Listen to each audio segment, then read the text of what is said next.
Hi guys, welcome to GranTurismoCoach.com. I'm Jason, I'll be your coach today, and welcome to this video in the advanced section where we will show you how to drive in the front wheel drive cars. And specifically, we've got the Audi TT Cup 2016, which we've gone and purchased because we managed to get some in-game credits that you saw there before. We've pulled up on the Brands Hatch circuit, which was also unlocked in that process. And I've done a couple of power-ups here. Not that that matters, but it just helps to show some of the characteristics of the front-wheel drive cars. We've got the racing hard tires on, and on the left here, just under where the cursor is at the moment, you'll see the drivetrain FF indicating front engine, front wheel drive. Now, the first thing that we need to show about a front wheel drive car is to launch it from a standstill. So if you're in a race with a grid start, this is important. Unlike the lower ranked N400s, N300 type cars, the most of the Group 4 cars will spin the wheels if you just dump the accelerator, and certainly the Group 3 and the Group 2. So here, would you show, if you look down on the left-hand side of the screen, there's a small car icon there. Above and below it says Racing Hard. And the white bar on each side represents the tires, and in races where you have a tire wear, that will start to go red from the top down. The other thing it's useful for is to show if your tires are too hot. So if I launch really badly and accelerate to full and just take completely off the brake, you'll see the front wheels on the bottom left hand side shall go red, and that's a terrible thing. They're still sliding. I still have no, you look, I'm sliding straight off despite the fact that I'm steering around that corner. So that's a really bad thing, and we need to, you see it's repeatedly doing it. So how do you launch a front wheel drive car from a standstill? The first thing you can do is stick the traction control on 1. And this is the simplest way, and then here's the difference. Now you see the traction, the accelerator is being controlled because of the traction control, which allows us to come much better up. Now it's still not perfect. You can try it on 2, you can try it on 1. You can accelerate with your starting revs. You don't need to start on full. And remember that I did the power up here, so that's, I'm in 4th gear. Not very smart there. So,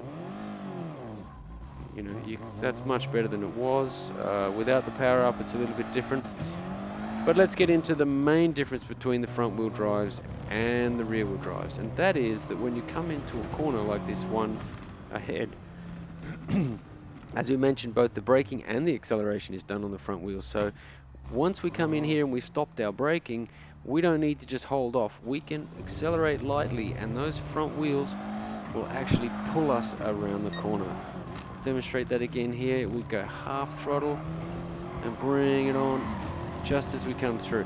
Now what you don't want to do is slide off the corner like I did in the very first demonstration, but you certainly want to make sure, and we'll do it one more time, as we come around the corner here, half throttle, all nice, and then we pull away. I've just realized I've still got the traction control on. We shall turn that off. We'll do a few more just to demonstrate that half throttle motion. It's absolutely critical on the front wheel drives that you get a little bit of half throttle on there, and it actually helps to pull you through the corner. Again, we'll brake a little early, then we'll pull it out. We're using the torque now.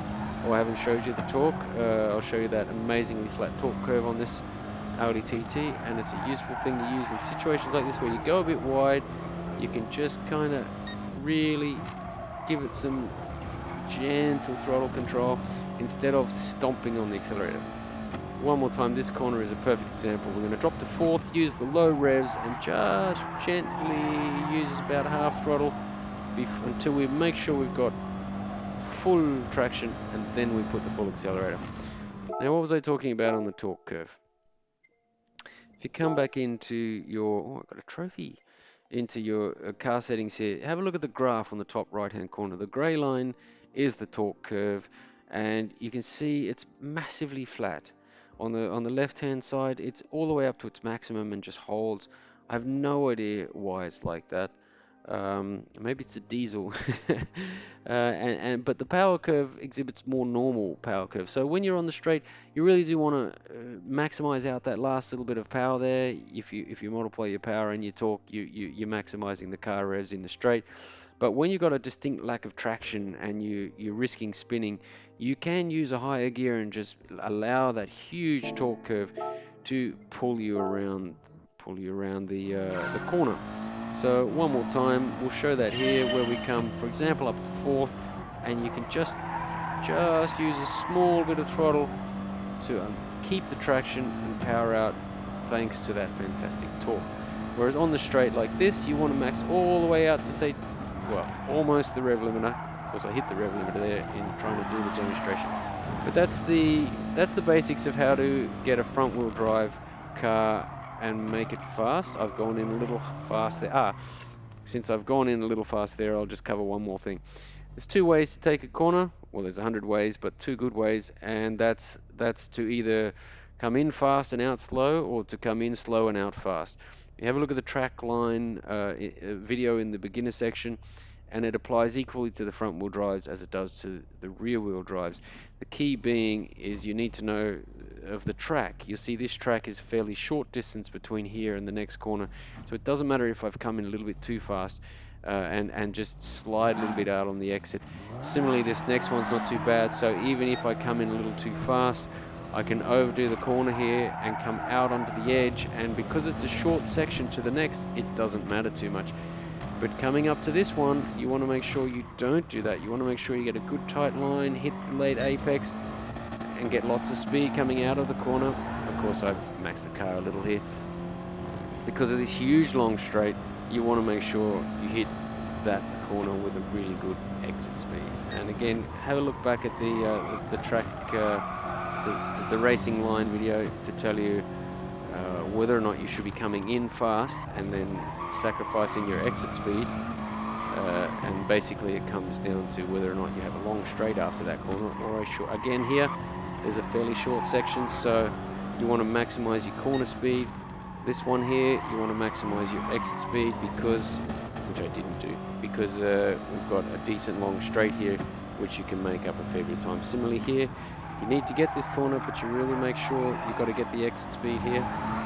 And of course I step away. Wonderful demonstration. Just proof it doesn't always go well. Alright guys, I hope you enjoyed that. Oh look, I'm back on the track. See you in the next video, where what we'll be dealing with in the next video, we'll be dealing with, as I run all the way off the track, we will be dealing with some track experience. I'm hoping to get to WeatherTech Laguna Seca. It depends if I've unlocked enough tracks to get there to do the track experience, the advanced section on the track experience on Laguna Seca, and we'll do it in the Audi TT since we've got that. Okay guys, see you then. Bye.